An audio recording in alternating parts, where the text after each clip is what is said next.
Hello everyone. Today we'll talk about extrema on an interval. First of all, what is the meaning of the word extrema? Extrema comes from the word extreme. We can say we have something extremely high or extremely low. On an interval, what does interval means? We know that interval is apart from the number line, like what we have here from A to E. We have a graph from A to E. In this lesson, we are going to define the extrema of a function on an interval. We are going to study how to find the critical numbers, how to find the extrema on a closed interval. First of all, as we see here in our graph, we have this maximum and this one is maximum as well. Our graph here, it's full of ups and downs. We have like hills and valleys. These two maximum, what's the difference between them? We can see that this part here is the highest point of the whole graph. So we call this one the absolute maximum, because this is the highest point on the whole graph. This one is maximum as well. But what is the difference between them? This one is maximum only during this interval from B to C. So we call this one a relative maximum. And this is the difference between the absolute maximum and the relative one. The same for the minimum. This one we call it a relative minimum, and this is absolute minimum. Because this one is the lowest point for the whole graph. And this is the difference between absolute maximum and relative maximum, absolute minimum, relative minimum for the function. Let's move for the first application here. How to find the value of the derivative of a function at the indicated extremum. Extremum here means we have just one extremum. This is the singular of the extremum. As we see, we have here a minimum one. So, what are the steps to find the value of the derivative of the indicated extrema? First of all, we need to derive our function. The function here we have what? F of x equal x squared over x squared plus 4. Let's find the derivative for this function first. As we know, the derivation for a fractional function is, we have to use here quotient rule. The quotient rule, we do what?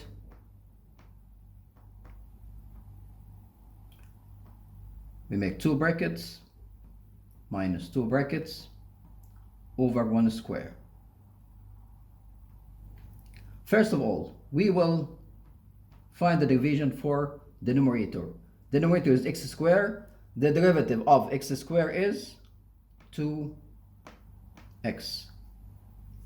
Then we drop the denominator, which is x squared plus 4. Then we do the opposite here. The division of the denominator, which is 2x, because x squared is 2x, and 4 will be 0. Then we drop the numerator, which is x squared.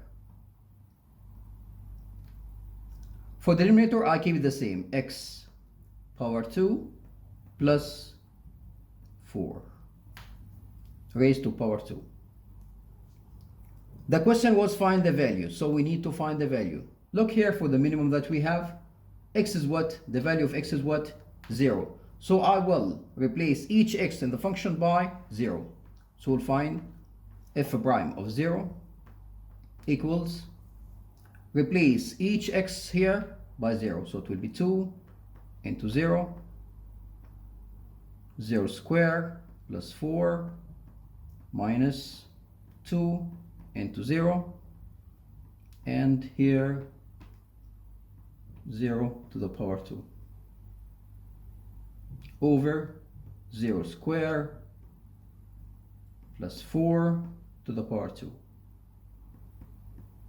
When we simplify the numerator here, it will be 0, and here down it will be 4 power 2, which is 16. So the answer is 0. One more example. The function here is cosine pi x over 2. Trigonometric function.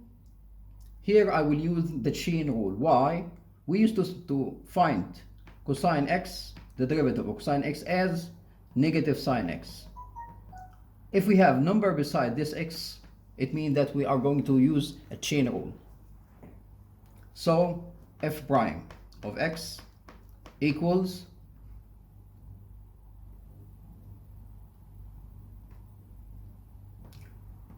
to the chain rule. We do two brackets here. First of all, you will derive cosine as negative sine. Then you put the angle as it is at first. Then I will derive this one, the angle, in the second bracket. X here is to the power 1. 1 multiply pi over x is, pi over 2 is pi over 2. And x will be cancelled. We have here one maximum and one minimum. It's very clear from the graph. I will replace first for the maximum, so f prime of 0. Replace each x here in the function by 0 in the derivative. So it's negative sine pi multiply 0 over 2, and here pi over 2. This pi here is 180. When we replace this pi in a calculator, it will be 180. When you compute this one, you get 0. And this is for the maximum. Second, I will replace for the minimum. So f prime of 2 equals, replace each x by 2. So it's negative sine pi multiply 2 over 2 into pi over 2. Use the calculator and don't forget that this is 180. The answer is 0 for the minimum.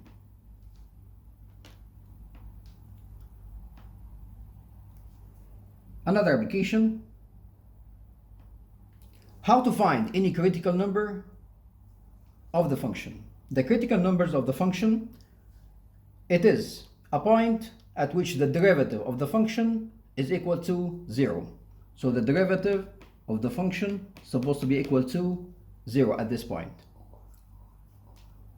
Or the function will be not differentiable. Example, let's say f of x equals x to the power 3 minus, this 3x to the power 2. The steps here to find any critical number, first of all, derive the function.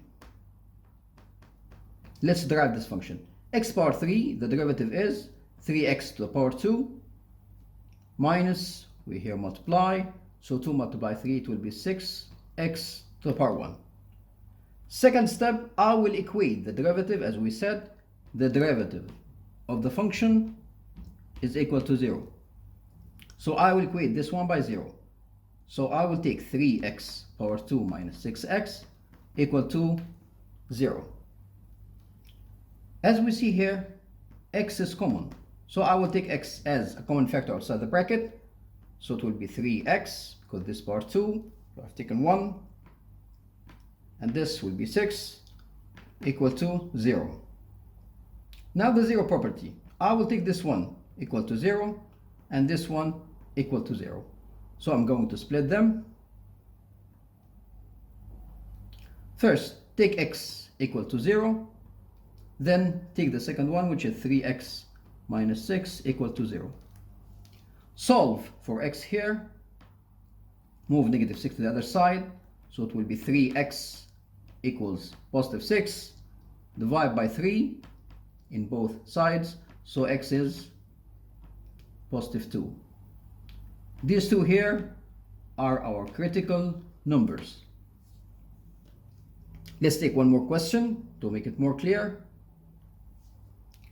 What if we have like g of x equals x to the power 4 minus 4x to the power 2? We said, first step, we derive the function. To find the critical number, first of all, derive your function. So find the division. G prime of x equals x power 4. The derivative will be what? 4 down, subtract 1 from the power. So it is 3 minus 2 multiply 4, which is 8. Put x, subtract 1 from the power. So it will be x power 1. Second step, I will equate this one by 0. The derivative I equate by 0. So 4x power 3 minus 8x equals to 0. Solve for x. Again, x here is common factor, so I will take it outside. So we have 4x to the power 2 minus 8 equal to 0. Equate this one by 0 and this one by 0. So just split it into two equations and solve for x. So x will be equal to 0. This is the first one. And 4x power 2 minus 8 equal to 0. Solve for x. Move negative 8 to the other side. So 4x power 2 equals positive 8. Divide both sides by 4. So x power 2 equals positive 2.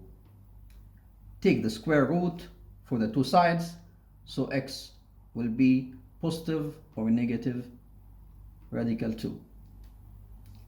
So here we have critical numbers, which are x is 0 and x is positive or negative 2. 3 critical numbers. Thank you.